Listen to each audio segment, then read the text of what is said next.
Bonjour à tous et bienvenue sur C17. Nous sommes avec Michel Cagnot. C'est le rendez-vous avec Monsieur Rail de C17. Bonjour Michel. Bonjour Michel. Alors à partir du 11 décembre, il va y avoir des modifications au niveau des horaires. Alors effectivement, à la fin, une fois par an, au mois de décembre, il y a ce qu'on appelle le changement de service, le changement d'horaire, donc pour un an, avec souvent des ajustements au moment de l'été.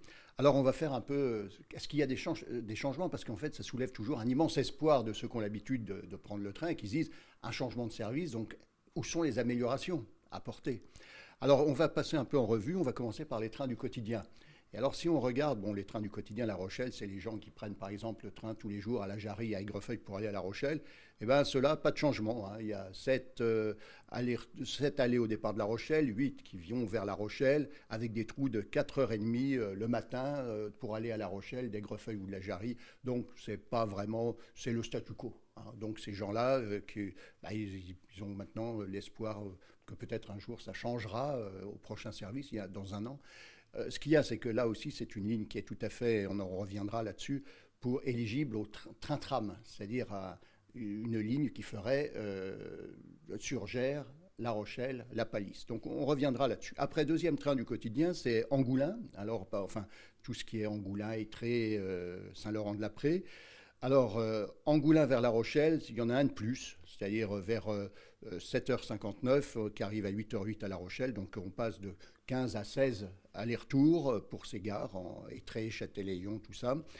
Mais il y a toujours ces fameux trous de dessert, ce qu'on appelle. Il y a par exemple pendant 3h43, il n'y a pas de train le matin, ou 2h37 sans train en début d'après-midi. Donc c'est pas du tout très attractif pour une desserte périurbaine. Et là aussi, on rappelle qu'Angoulins, toute cette ligne, est aussi dans le projet de tram-train que Altro porte entre Maran et Tonnet-Charente.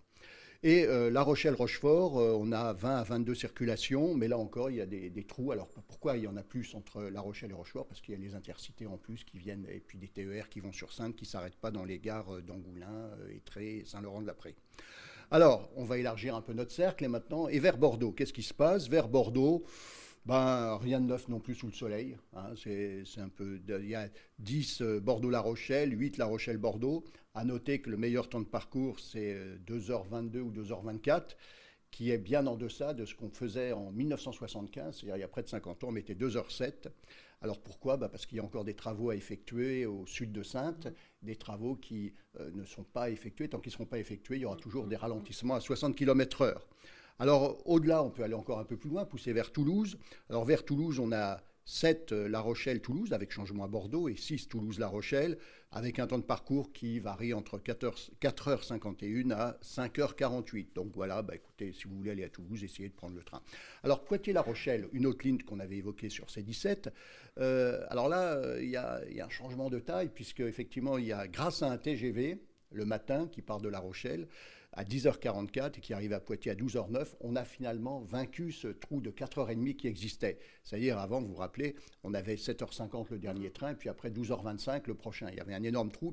Ce TGV qui s'intercale vient, effectivement, c'est un TGV qui est régularisé. On verra ça dans la desserte pour Paris. Il est régularisé tous les jours. Avant, il circulait un jour oui, un jour non. Là, c'est tous les jours. Donc, il sert à la desserte Poitiers-La Rochelle, mais on voit que là, la région est absente parce qu'on l'avait dit, c'est un axe Poitiers, Niort, La Rochelle qui mériterait un train toutes les heures. Donc on est loin encore du compte, mais bon, voilà, on sera plus obligé d'aller à Poitiers pour manger pour l'heure espagnole. On pourra arriver à une heure française, c'est-à-dire en arrivant à midi 9 pour manger.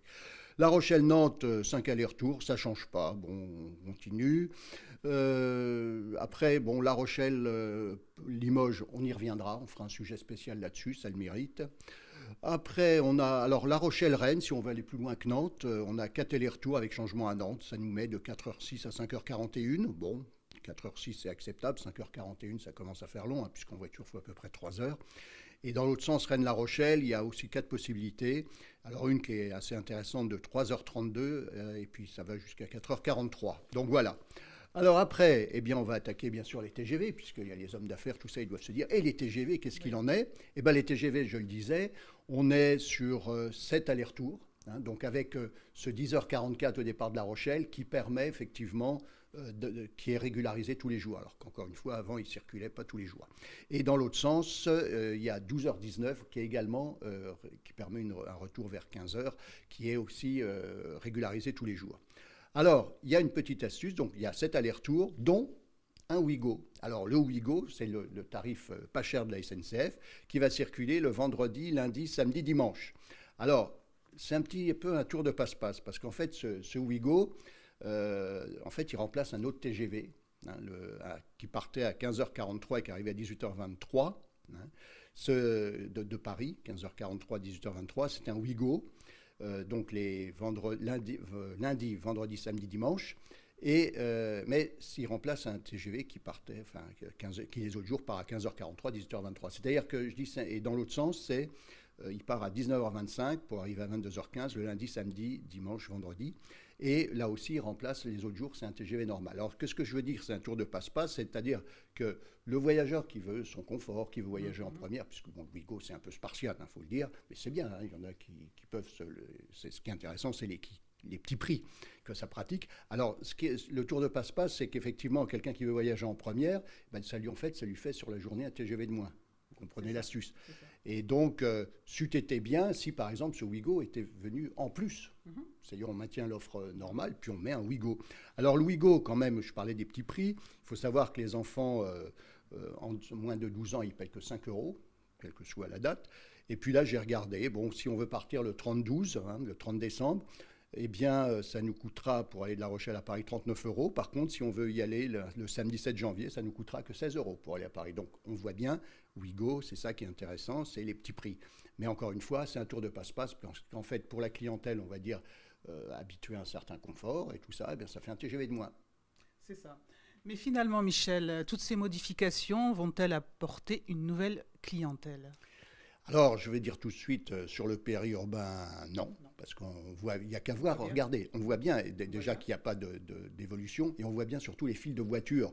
Moi, je vois toujours, quand ça m'arrive de prendre la voiture pour aller au-delà de Rochefort, sur ces flux de voitures ininterrompus. Donc, on voit bien qu'on n'est pas encore dans le compte. Et puis, pareil, ces flux de voitures qui viennent de Surgères, Aigrefeuille, tout ça. Donc, non, ça n'en amènera pas. De toute façon, la solution, c'est à plus long terme, le train-tram, donc je répète, sur lequel Altro travaille, et dont on va essayer de faire partager ça aux élus, entre Maran, La Rochelle, Tonnet-Charente, et de l'autre côté, La Croix avec Aigrefeuille, enfin Surgères, Aigrefeuille, La Palisse. Mais ce que je veux dire quand même, c'est que malgré que le service ne soit pas parfait, il faut quand même augmenter l'affluence, c'est-à-dire que les gens, comme dirait quelqu'un, les gens, faites un effort, prenez le train, et en vertu de l'augmentation de l'affluence, peut-être qu'il y aura une amélioration, tant qu'on n'aura pas cassé le vieux logiciel, c'est-à-dire qui veut dire qu'en fait, on se base sur, on fait des études, vous savez, pour savoir la demande, et on définit l'offre, alors qu'en fait, nous, ce qu'on défend, c'est l'offre qui amène la demande. Voilà. Et tant qu'on n'aura pas changé ce logiciel, on sera là. Donc maintenant, écoutez, rendez-vous dans un an pour voir des évolutions. Je rappelle que les présidents de région, notamment Nouvelle-Aquitaine, ont signé un New Deal pour le ferroviaire. Maintenant, je suis dubitatif quand je vois que, par exemple, la région Nouvelle-Aquitaine ne soutient pas la demande de faisabilité de la Via Atlantica, la demande de l'étude de faisabilité de la Via Atlantica. Eh bien, on y revient. Via Atlantica Ferroviaire, recoudre la France et unir les Européens avec votre association Altro. Merci et à bientôt. Avant l'année prochaine, il s'en passera d'autres. Oui, merci Michel. À bientôt sur C17 et toujours en direct.